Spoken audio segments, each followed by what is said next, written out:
नाम का पहला अक्षर एक हो जाने से ही सब कुछ थोड़े होता है, सारे गुण थोड़े मिल जाते हैं। यदि नाम के पहले अक्षर से 28 गुण आप मिलाते हो तो रा से राम, रा से रावण, पहला अक्षर एक था कि नहीं था?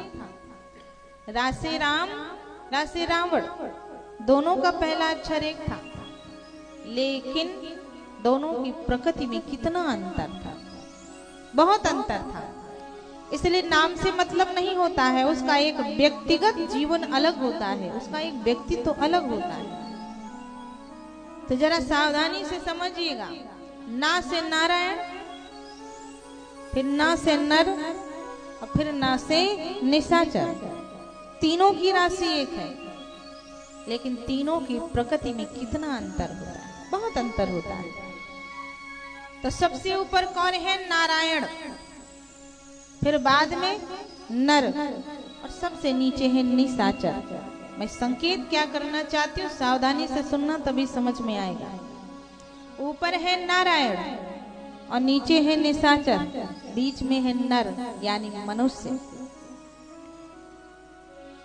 चिंतन ये कहता है, संकेत ये मिलता है, बड़े बड़े महापुरुषों ने ये कहा है कि ए नर, तो अच्छे कर्म करेगा तो एक कदम ऊपर नारायण के चरणों में पहुंच जाएगा, तेरा उत्थान हो जाएगा। और यदि तूने गलती से भी गलत कर्म कर दिया तो तू पतित हो जाएगा, तेरा पतन हो जाएगा और तू फिर एक कदम नीचे निशाचरों की श्रेणी में आ जाएगा। यही हमारी राम कथा, यही हमारे सदग्रंथ सिखाते हैं। नर यानी मनुष्य कैसे करें कि आपका उत्थान हो और कैसा ना करें कि आपका पतन हो जाएगा। अच्छे कर्म करोगे उत्थान हो जाएगा, प्रभु के चरणों को प्राप्त कर लोगे, प्रभु के पद को प्राप्त कर लोगे। और यदि गलती से गलत कर्म कर दिया तो पतन हो जाएगा, पतित हो जाओगे और फिर एक कदम नीचे निशाचरों की श्रेणी में चले आओगे। इसलिए नर यानी मनुष्य को बहुत सावधानी की जरूरत है, क्योंकि ऊपर है नारायण, नीचे है निशाचर, एक ही सीढ़ी का अंतर है। उधर जाना चाहते हो कि नीचे आना चाहते हो, फैसला हमारे आपके हाथ में है।